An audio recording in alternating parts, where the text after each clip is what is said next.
Today, I want to talk about a channel I'd like to follow. I have been following this person for a while, but there has been some awkward. Not awkward.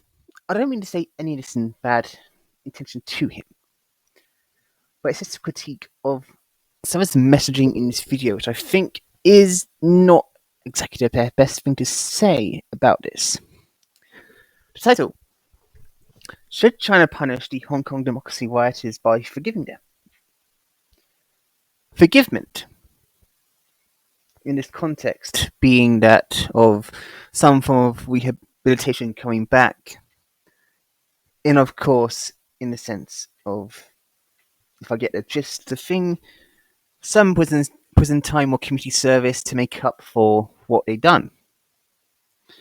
But at the same time, that's where I think some of person's video it needs to be talked about, as it isn't something which is so tight as he thought it was.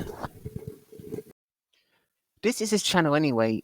As a whole, I think you should watch it, as some of that stuff he does is actually generally quite interesting and so on.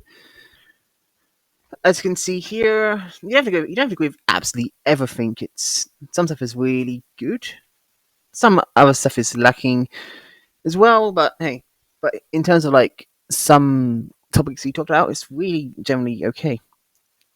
And he's also quite good because his position here is that he's lives in America and is of Chinese descent. So he has basically the exact same education a lot of the Henjians we see have as well. Let's get back straight onto the video in question. The first 2.5 minutes or so is why she saying why you should have some form of study spirituality. In my case, my background is I'm ex-Catholic, thus I don't need to. I was raised around spirituality, so I really don't need to do that. I was raised so yeah. I'll get onto the point of this video. Okay, this person asked, Captain Cool, are you atheist?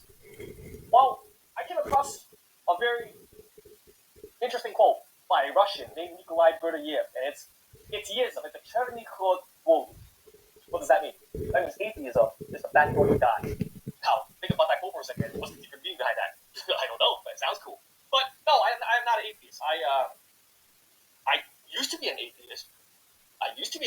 But I believe in God. I do believe that there is a God, and I don't think God exists in the physical sense, in the sense that, oh, there's a shoot lightning bolts in the sky and big crazy things, supernatural things happen in front of our eyes. No, I don't think that's how God works. I believe God exists as an idea. Okay, so over the last 6 months or so, I've been doing a lot of community service work in my city, in my society. Right, I go to the church, I go to the volunteer at the food bank. I meet with all these people from all walks of life, poor people, people who are in poverty, right, and this idea of God really does help a lot of people overcome the personal struggles and personal problems like anxiety, depression, addiction. Through this concept of having faith in this idea of a God, many people I have come across able to discipline themselves. To this extent, yes, there is a degree that some form of discipline can happen through a form of faith. But faith itself also needs to be regulated as well. To put everything in faith in this discussion also is a self-destructive concept. Because if you put so much into faith as a whole, you can then lose sight of what matters. Dedicate too much to religion or spirituality. Then you can lose what matters in the material reality itself. I'm not saying that's everyone. Of course, as I said here, some do it when they're poorer or in a weaker position because it gives them some form of hope, something to latch onto. But that's really besides the point in the long run, because this whole faith dynamic is still a semi-dangerous dynamic to really linger on too much, and don't let it get too extreme either. It should only be moderate if you have it, in my opinion, and if you don't have it at all, fine. I'll continue. Create a sense of structure and overcome the addictions, overcome the anxiety, overcome the problem. One of my friends, he's a cool Vietnamese guy. He's married, has a family getting started, right? He's a good guy. He told me when he was young, he used to be addicted to weed. And when he was younger, he didn't have a dad. His dad kind of left the family. But he said because he had this idea of God and he had this idea of a heavenly father, he was able to discipline himself and self-discipline himself and cope with his problems. This case, though, is very circumstantial. Of course, I'm not doubting the person found some form of degree of unity or so on through faith. But if you're going to talk about relationships of family and stuff like that, you can have a good or bad relationship with family and or addiction and still get through it without religion. That is a thing itself. Religion and spirituality, either or in this situation, as it does a similar concept anyway, it's a placebo effect on things which you can't. Which is the placebo thing is that, and this is that spirituality acts as the anchor which you can think is there. But as you saw with actual tests of like actual drugs and placebo drugs, they both worked. This depended on the mentality of the person itself.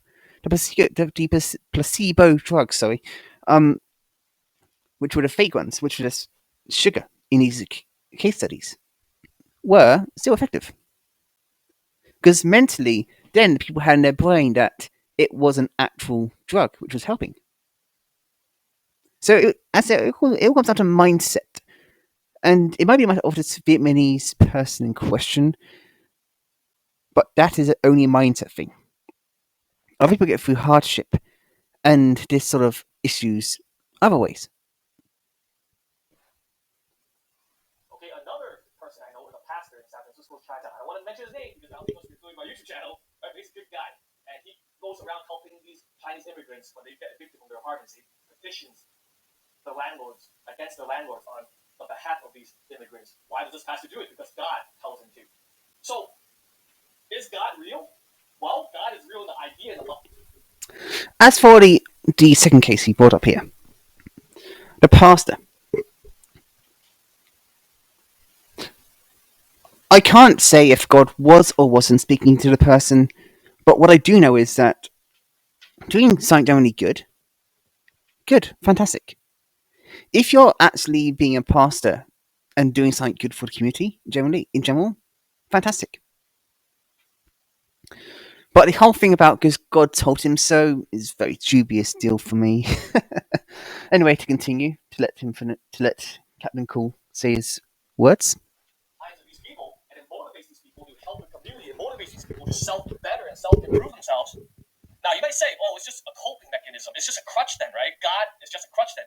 Even if it is just a crutch, even if it is just a coping mechanism, so what? So what? Is that bad?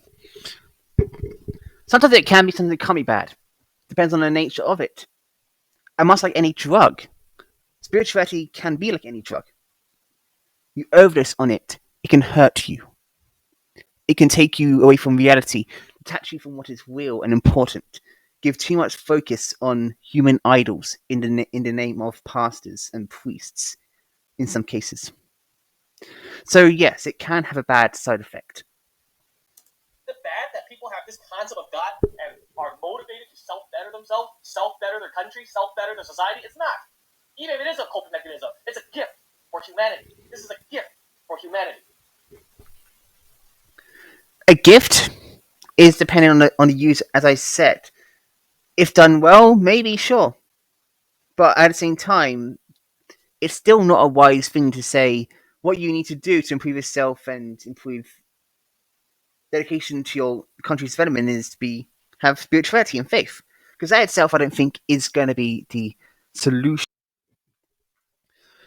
To continue, regardless, let's go. So my conclusion is God is real. Not in the physical sense, where, he shoots lightning bolts from the sky and makes floods and floods the whole earth. No, not in that sense.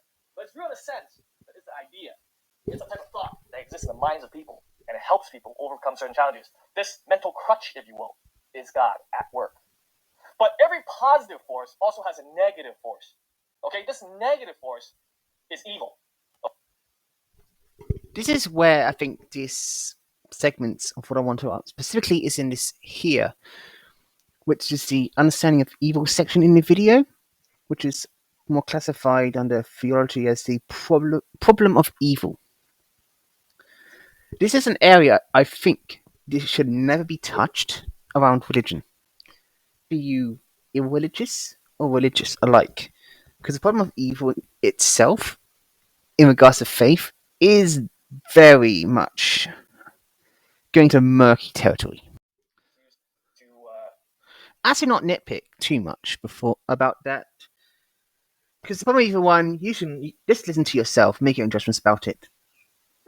I'll just get to the main section here, which is this one, this one, this one. Past the final three, which is more important in the grand scale of things, as I just will be ranting on about theology to the most part in the understanding of evil section. So let's go on to it.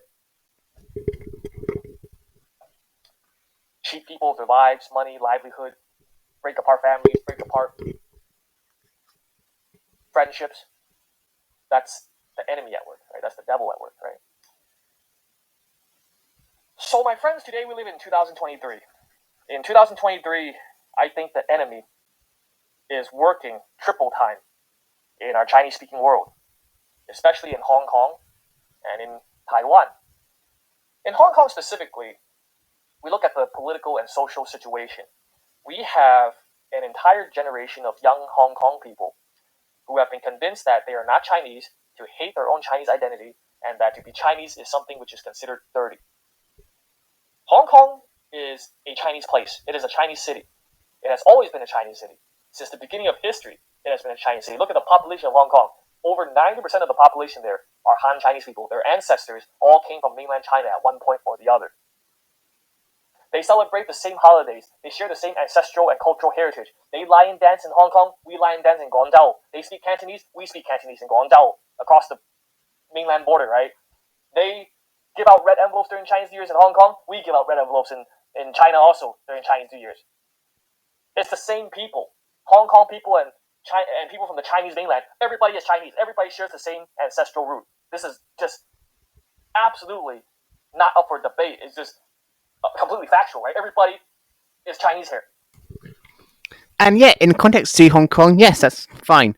But that's the main point, isn't that? Because the main point was talking about Hong Kong identity.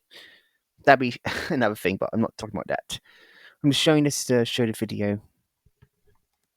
Everybody is Chinese on the table. But because of the history of colonialism, and because of all the messaging which colonialism brings with it, that white people are superior, that Western culture is superior, Hong Kong people, for a period of time, were convinced that because they were a colony, that they were superior than the Chinese mainland because they were more westernized. So when Hong Kong was given back to China in 1997, we had a segment of the intellectual class in Hong Kong, which were in the media, which were in the education system, even in the government, which believed that to be more Western is to be more superior, and that because Hong Kong was a colony of Britain, Hong Kong and its people are more civilized, more superior, and better inherently than the Chinese brothers and sisters across the border. And that's absolutely correct of an assessment to make regarding the nature of Hong Kong in terms of its historical existence. This mindset and attitude reached the young generation of Hong Kong. And an entire generation of young people in Hong Kong were brainwashed by this intellectual class to hate their own Chinese identity and to hate anything Chinese. In 2019, after some political maneuvering, massive riots broke out in Hong Kong. Many of these young people made up the foot soldiers. They were the ones that wore the armor and the black clothing and the all-black face mask and went around beating people up, setting fires in the streets. They were going around Hong Kong hunting mainland Chinese people. There was a period of time where mainland Chinese people were fleeing for their lives because they were afraid of being attacked in the street. The police could not protect them. The police could not be everywhere at once. So these mainland Chinese people, some of them were students and business people, they had to leave because they were afraid of being caught by one of these angry mobs and beaten. A 70-year-old janitor was hit by a brick thrown by one of these Hong Kong robbers. Basically, yes, at the end of the segment, he talks about just the nature of Hong Kong and the stuff there. The important factors is in the next section. The final part is the final two parts. Sorry, correction. I probably won't edit out, but whatever. You get what I mean. Here we go. Let's continue. I know that sounds kind of gay, you know. Some of you guys are probably like, "Huh, gay," but no, no. You think about it. You think about it. You have to forgive them because they were deceived. They were deceived and convinced to hate their own Chinese identity. They don't know any better, and they were just used as pawns. That's pretty much what happened. They were deceived. At the end of the day, as ugly as Joshua Wong is, I talk a lot of shit about Joshua Wong. I talk a lot of shit about him. As ugly as all these Hong Kong rioters are, as disgusting as their behavior are, we have to wash their feet and we have to forgive them. But this is where I think the contention might be, and where contention already is in general. With such people, can you forgive them? Because if you just forgive them and don't give them much punishment, then they come back and then have the same similar attitude. To this extent, maybe some, if they are forgiven, can come back fine. But for some, I think they need to be stuck in exile a little longer, suffer more first, see firsthand the nature of everything, and then they might even be able to recognize and understand what they turned their backs on, what they ended up betraying, and who they betrayed for, realizing that now they are nothing but dirt to their new masters. Why? I know you probably want to punch them in the face. You probably want to punch me in the face right now. You probably want to karate chop me in the face right now, probably, right? Because I said something like this, right? No, not really. It's understandable why you want somebody to forgive him, because you want them to come back home and so on, and to come back to their own ancestral homeland and not be isolated and stuck in perpetual isolation. So, not really. But you think about it. The enemy wants to come into the Chinese-speaking world, draw division and lines of division between us. Hong Kong people and mainland Chinese people, we are all Chinese people. If you hold this hatred in your heart, if you have this enmity against the Hong Kong young people in your heart, and you want to go beat them up, next Hong Kong rider is going to punch you in the face. If you have that attitude, the enemy won. You understand? That means the enemy won. You cannot have that type of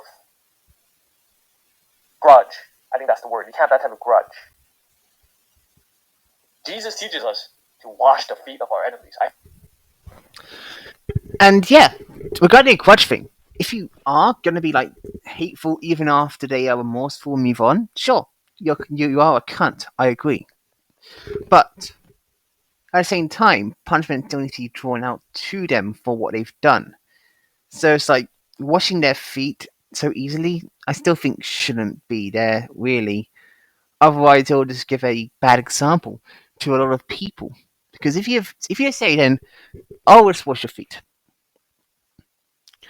Jesus washing their feet in the biblical stories was an act of symbolism, as he knew at that point he was going to die, according to the Bible anyway. So, him washing the feet, he already knew what was going to happen to him. Jesus, in the religious context, already knew that after doing that, Judas would turn on him, report him, and soon after have his own death, basically. So it's like the washing the feet thing. For me, yes, forgiving some who are generally repentful, sure. But for others, some should never be forgiven. There's no point letting some back in. Because if they never repent, never have a desire to repent, and if the traverses, the Hong Kong ones, in this discussion that he just had, don't put aside their own hatred as well, that is going to cause a huge issue. Then asking a whole lot for the mainland side, for essentially, again, nothing from the Hong Kong side. which will make a new dynamic, which will then further agitate crisis. I'll continue anyway. I think there's a little bit of wisdom in that. Just a little bit of wisdom in that. And honestly, we look at how Beijing has acted over the last 5 years. I think Beijing is basically carrying out this policy of forgiveness. Has Beijing really went to Hong Kong and arrested all the ringleaders? No, all the ringleaders got away, man. All those Hong Kong riot leaders and activists, they live in Britain and America now. They got away. And all those Hong Kong protesters, those guys that are wearing black and protesting in the streets, burning the streets, they all got away also. They live in Britain now. They live in America now. They live in London now. The Chinese government didn't go after them. Why? Why? Because of forgiveness. That's why. Because the Chinese government washes their feet. That's why. But was it really forgiveness, though? I mean, maybe it partly was. But at the same time, the Communist Party also knew that if they fled, they would become essentially dried up quickly. Which is what happened. We saw that many times with multiple accounts. They got dried up and then thrown away. And that, I think, is the issue. Yes, it might be some degree of forgiveness there. I mean, especially with some of them if they were for some. But also for some, it's like, seriously. There's no point going after some of them because, frankly, some of their own intellectual skill is brain dead, basically. I'm sure you get my point. Continuing. That's the best policy. Because, like I said, if you crack down on them too hard, if you don't beat them up and disappear them, throw them in a concentration camp or something, that is just going to reinforce the power of the enemy. The enemy precisely wants you to crack down on them because it will mean that the Chinese people will fight each other against each other. No, my friends, forgiveness is the best path. If it works, and if people are willing to accept it and move on and reconcile. If not, not really. Depends.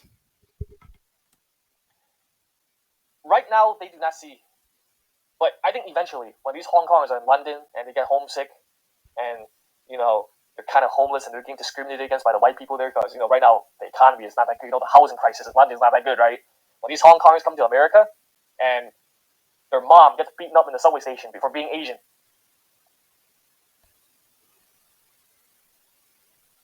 Or they're walking down the street taking the Muni bus in San Francisco and some bum spits on them for being Asian. Like what happened to me. When these Hong Kongers come to the West and they see that, well, actually, it's not that great here. Ego is the enemy. When a person's ego is too big, that is when things start going wrong. Right? These Hong Kong people wronged the Chinese nation. Let's not misquote. These Hong Kong rioters, they really wronged us. But we don't need to necessarily avenge ourselves. And to some extent, yes, that's true. There's no to unnecessarily avenge when it's going too far. Because, anyway, to get to Crux's point, I don't necessarily disagree with him entirely. It's only really in those one or 2 points, as I'm highlighted, where I do disagree, where I think it can create a dangerous slope. Spirituality, basically, for me, is something in which would I promote as a tool for someone to cope with things? Not hugely. It's just too risky of a path line. It's a pipeline to what can be a tragedy down in the long-term future. So, honestly, yeah.